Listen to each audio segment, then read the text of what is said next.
a Tokiwa Dai uniform. With that ability, she's gotta be the third-ranked Tokiwa Dai's railgun! Hello everybody, Megazord X here. I'm back at it again to give y'all another very exciting video, as yes, this marks the first day where I drop out my certain Scientific Railgun T anime reviews, and I've been highly looking forward to reviewing this series for a long time. Oh gosh, for almost for half a year, because I just knew that this anime was coming, and when they said that, hey, it's coming out in the winter anime, I was like, you know what, I got to review this series though. I gotta say, you know what, they did a really fantastic good job of just being able to reintroduce all the characters, kind of setting the scene up, letting us know exactly where we are at within this Toaru timeline, and I'll break down all of that mess down further down into my review though. Overall, just really loving the character interactions. Oh man, there was just a lot of moments where I often just had to crack a smile open, because I was like, man, it just felt so good to be able to see all of these characters again, live, active, and well, hearing all the different voice actors coming back to do their part and everything else in between though. But yeah, that's just my overall raw reaction to the episode though, but I'm about to break it down in more depth here in just a second though. So without any further ado, let's go ahead and dive straight up into this episode review of a certain Scientific Railgun T.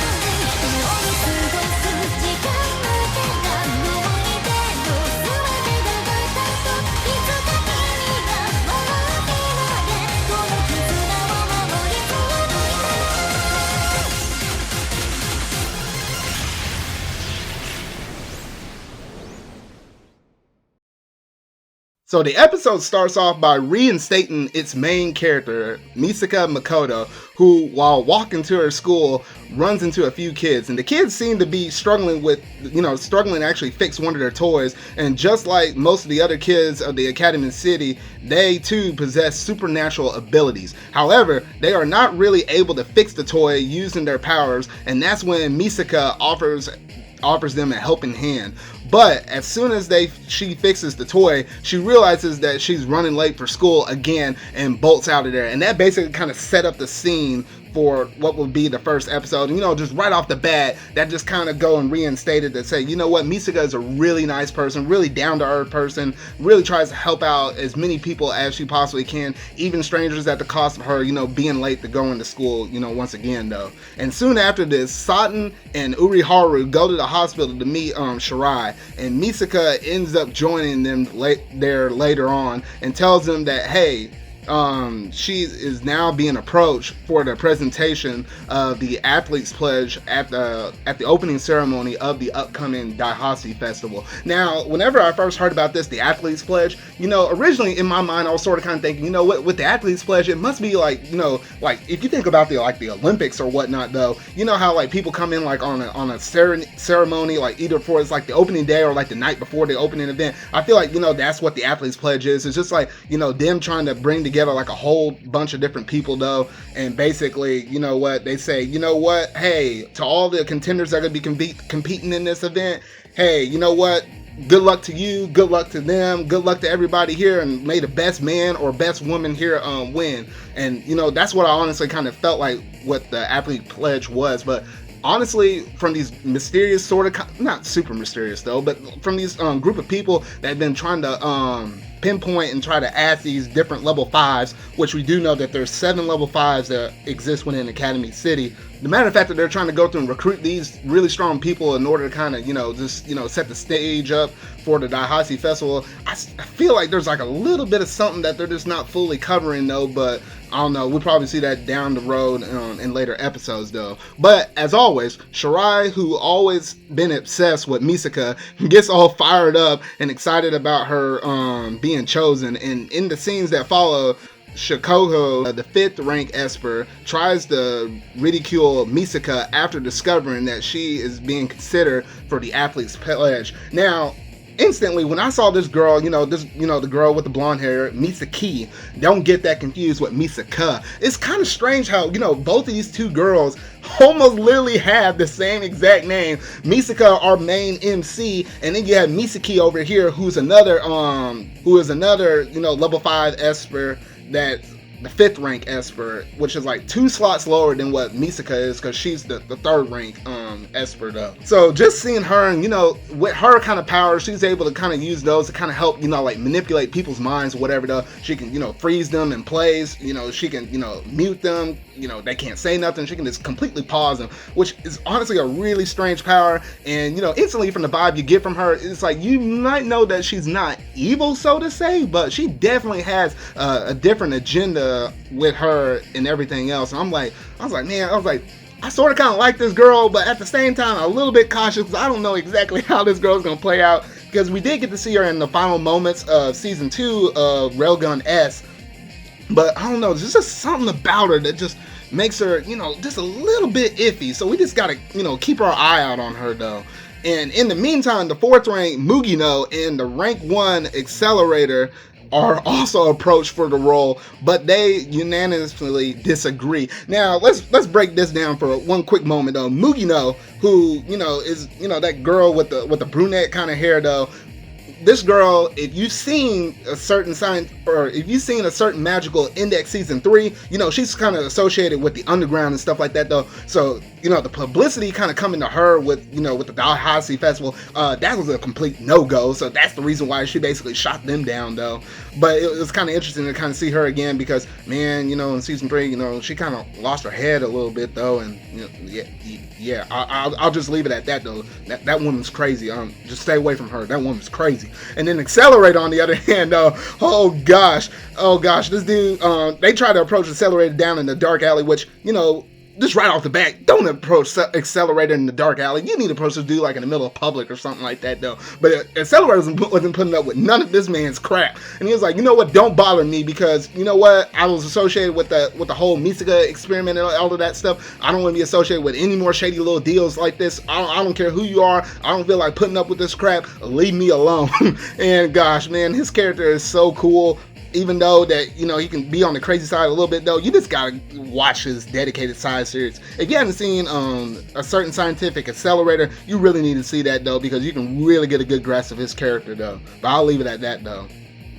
However, later on, Misaka ends up meeting one of her clones while trying to get some cake for Koroko, who obviously was in that hospital, thanks to some previous events that happened in season 2 that kind of busted her up, and she had to stay in there or whatever though. And however, she was also able to meet one of her clones again, and she was trying to get that cake for her, to help her feel better though. So it was just kind of nice to see see how the Misaka clones are doing. And as a matter of fact, they're all doing pretty well. And that original oath that Misaka said, I'm gonna find like a purpose for each and every one of y'all. It was just like a really nice and sweet little moment right there though. But then this is where we get into the nitty gritty of the episode. So while all of this is sort of kind of happening while Misaka is over there talking to her clone or whatever though, meanwhile Uriharu gets caught up in a battle between 2 cheer squads. Now we see this one dude over here, it was like these 2 guys going at it, and this is like some like pre battling on the streets kind of thing. You typically might see like right before a tournament or a sports festival or whatever though. But there was this one dude that was just picking up this big old flag and just started swinging it around, and these 2 were arguing like, hey, who can basically represent and be able to to hold the flags and make them switch around, something on the level or degree or something like that though. But who can basically wave those flags around and make them, basically make the whole entire thing look good or better than what the other person was. And those 2 were just barking at each other back and forth though. And then Uriharu basically decides to step up, because while all of this stuff was going down, it basically kind of put the public at a state of unease. Like they weren't feeling really good. Like, it was kind of disturbing, just the general public or whatever though. So Uriharu decides to step up and say, what, I'm with judgment. Y'all need to settle y'all butts down, because man, y'all disturbing everybody that's in this area though. Y'all need to chill. And both of them were like, what, you gotta stay out of it, because you're a girl, you don't understand this or whatever though. And he was like, stay out of our way. And he basically, drops that flag right down in front of her and threatens her or whatever though. But Uriharu had some guts. and she was still able to, talk out and get her thoughts, try to express her thoughts against them though. And this is when we see Sogita Gunha, who's the 7th rank Esper, who breaks in and saves the day. Now, this dude, we've seen a lot of the different 5th rank Espers within Academy City though, but this is definitely a new 5th rank that we hadn't seen within the whole Toaru series yet, if you've just been watching, purely the animes, whether it be obviously our main series, Magical Index, or the side series being Railgun, or the other side series being Accelerator though. This is the first time we actually get to see Sogita Gunha, who is, the 7th rank Esper though. And this dude just had some raw power. Like, this dude can pack just enough of a punch just for him to swing it and just cause like a ripple effect, so much to where it just knocks everybody out. Like, it just threw the whole thing, he just knocked all those dudes out, and he basically settled everything down with just one punch. And he even said, I was even holding back. So I was like, dang, I was like, okay, I see you, all right. And he was like, you know what, it seemed like, pretty much all was good. And then the dude basically rushes out there, and he also congratulates Uriharu for standing up, because he's like, that's one thing I really admire, is guts. So he basically bounced out of there after that.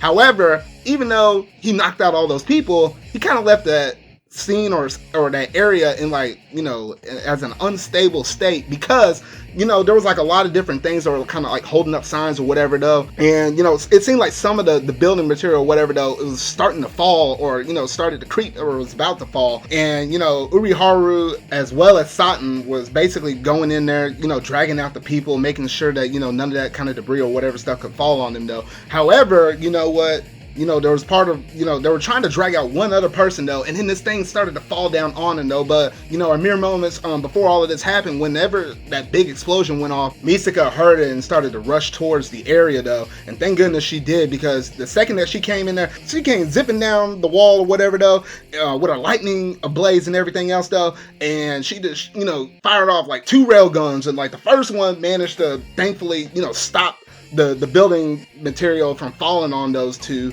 as well as she shot off a second shot and basically was able to break the debris up even more and split it into 2, so that way it can just fall to the side, not land on anybody else, and that way everybody else was pretty good or whatever though. So we basically got to see right off the bat, right in this first episode, we got to see Misaka's famous railgun move, which is the reason why they basically call her Railgun, because of her signature move. And we got to see that in really good high action, really good animated form. And I was like, dang, JC staff, I was like, man, y'all can do some good work when y'all want to. Y'all really can.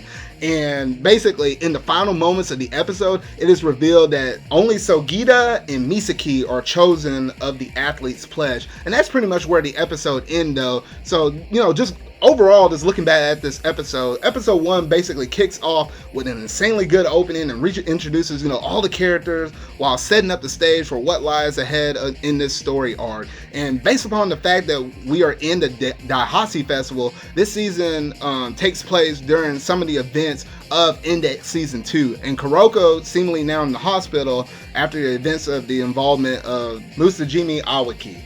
So while this setting seems to be a bit condensed, as it, narrowly being stuffed into like the timeline of Index 2, it does allow the opportunity and opens up the room for more characters like Misaki, the cunning blonde bombshell, and of course Sogita, who makes his appearance with an epic superhero landing. Misaka, Saten, Uriharu, and Shirai are as cute as they always have been. And on the other hand, Accelerator, Mugino, and Kakani are as insane bad mamma jammas as I can remember. And Accelerator, as one would expect, is just as ruthless and shows no mercy towards the agent who tries to convince him to be a part of the Athlete's Pledge. Now, from an animation standpoint, though, it is a bit too soon to comment on it in terms of, this is just only the first episode.